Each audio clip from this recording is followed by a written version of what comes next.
Hello students, welcome back to our English speaking class.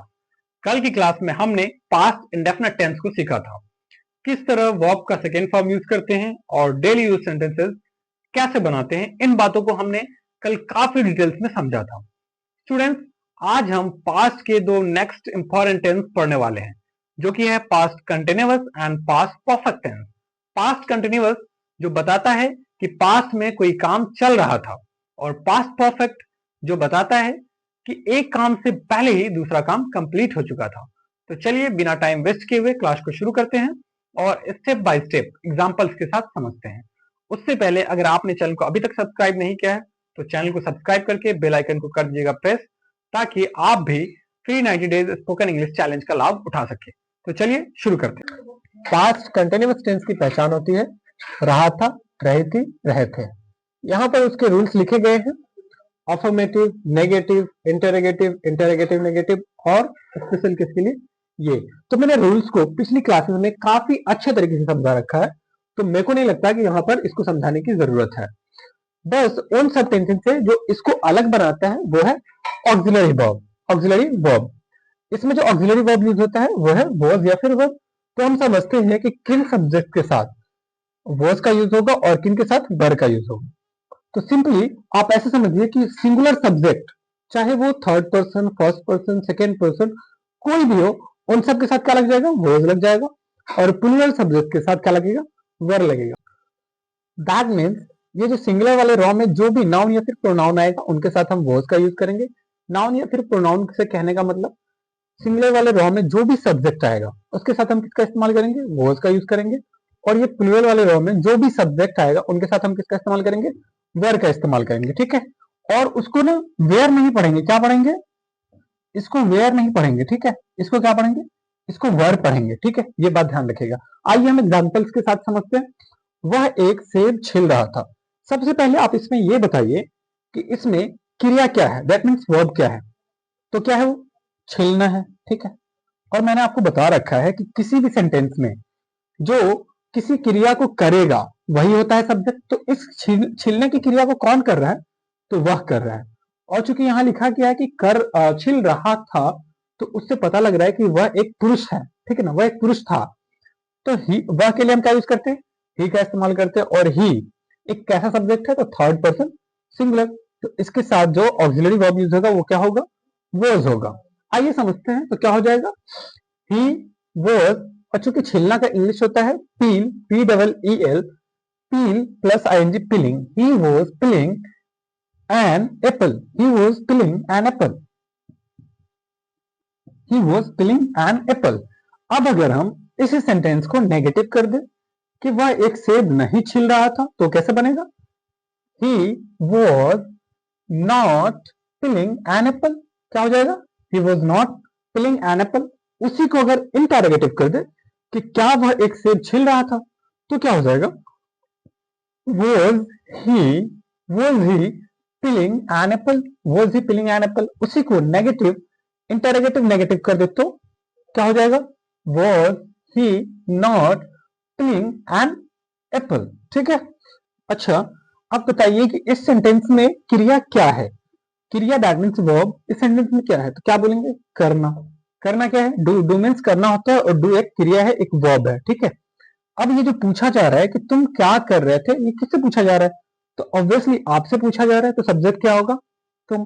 और ये एक कैसा सब्जेक्ट है? तो प्लूरल सब्जेक्ट है, इसके साथ वर लगेगा। और यू के साथ ऑलवेज ही आप याद रखेंगे, यू के साथ हमेशा ही प्लूरल ऑक्सिलरी वर्ब ही यूज होता है।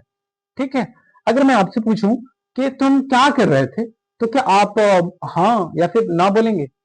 ऐसे तो नहीं चलेगा, आप तो बताएंगे ना कि क्या कर रहे थे।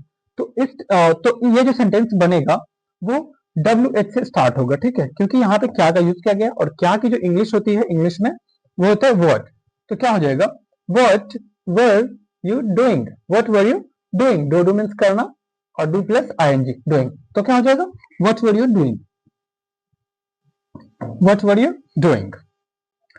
जस्ट सपोज कि आपका कोई दोस्त आपसे मिलता है और वह आपसे पूछता है कि आप कहाँ जा रहे थे। आपका कोई परम मित्र आपसे मिला और आपसे पूछा कि आप कहाँ जा रहे थे। उसने पास्ट में कभी आपको कहीं जाते हुए देखा था, तो उसने पूछा कि आप कहाँ जा रहे थे। तो आप उसे बताते हैं कि मैं बाजार जा रहा था।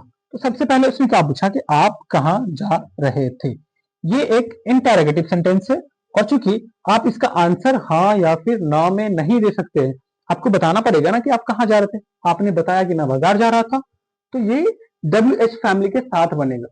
क्योंकि यहाँ पूछा जा रहा है कि आप कहाँ जा रहे थे, तो कहाँ की जो इंग्लिश होती है वो होती है वेयर। तो वेयर से स्टार्ट करेंगे। वेयर वर यू गोइंग, क्या हो जाएगा, where were you going, where were you going. और आप इसे बताते हैं कि मैं बाजार जा रहा था, ठीक है। इसमें सब्जेक्ट क्या है, बाजार जाने का काम कौन कर रहा है, तो आप कर रहे हैं। तो ये कैसे बनेगा, आई, ये एक अफर्मेटिव सेंटेंस है, कैसा बनेगा, आई वॉज गोइंग। और मैंने आपको बता रखा है कि जब भी जाने आने की बात होगी तो उसके साथ टू हमेशा लगेगा ही। तो क्या होगा, I was going to market, I was going to market. तो आपको भी इसी तरीके से सेंटेंसेस को इमेजिन करना है और प्रैक्टिस करते रहना है। यहां पर मैंने दो सेंटेंस लिए हैं, कौन कौन सो रहे थे, कौन तुम्हें सता रहा था। इसमें सबसे पहले समझते हैं कौन कौन सो रहे थे। आप बताइए कि इसमें क्रिया क्या है, तो आप क्या बोलेंगे, सोना। और ये जो सोने का काम करेगा वही तो सब्जेक्ट होगा। तो क्या आपको इसमें सब्जेक्ट का पता चल रहा है, नहीं। यही तो ऐसे ही सेंटेंस तो स्पेशल केस में बनते हैं। तो इसमें जो हमारा सब्जेक्ट होगा वो ही होगा कौन कौन। दैट मीन्स WH फैमिली का मेंबर का जो वर्ड होगा वही सब्जेक्ट बन जाता है, ठीक है। तो कौन कौन का जो इंग्लिश होता है जो यूज करते हैं वो क्या है, हु ऑल। तो क्या हो जाएगा, हु ऑल वर स्लीपिंग, क्या हो जाएगा, who all were sleeping, sleeping. अच्छा, अब अगर मैं बोलता हूं कि कौन कौन क्लास में सो रहे थे, तो क्या हो जाएगा, who all were sleeping in the classroom. अच्छा, अब अगर हम इसी सेंटेंस को कहते हैं कि कौन कौन बेड पर सो रहे थे, तो कैसे बनेगा, who all were sleeping on the bed, simple. अच्छा, दूसरा सेंटेंस है जो हमारा वो क्या है, कौन तुम्हें सता रहा था। इसमें सबसे पहले आप बताइए कि क्रिया क्या है, वर्ब क्या है, तो क्या है, सताना। सताना या परेशान करना दोनों बात सेम ही। और सताना या फिर परेशान करने के लिए जो इंग्लिश होता है वह है बोदर। बोदर मीन्स होता है सताना या फिर परेशान करना। तो तुम्हें सताया जा रहा है, लेकिन कौन सता रहा है ये तो पता ही नहीं लग रहा। तो ऐसे ही सेंटेंस तो आते हैं इसमें स्पेशल केस में। तो उसमें जो हमारा WH फैमिली मेंबर का जो वर्ड होता है वही सब्जेक्ट बन जाता है, ठीक है। इसमें क्या है, कौन, और कौन की जो इंग्लिश होती है वो होती है हु। तो क्या हो जाएगा, हु वर बोदरिंग यू, क्या हो जाएगा, हु वर बोदरिंग यू। ये टेंस तो बहुत ही सिंपल है, बिल्कुल वैसा ही है प्रेजेंट कंटिन्यूअस की तरह ही। सिर्फ उसमें जो ऑक्सिलरी वर्ब यूज होता है वो होता है am is the, और इसमें जो है वो है was were।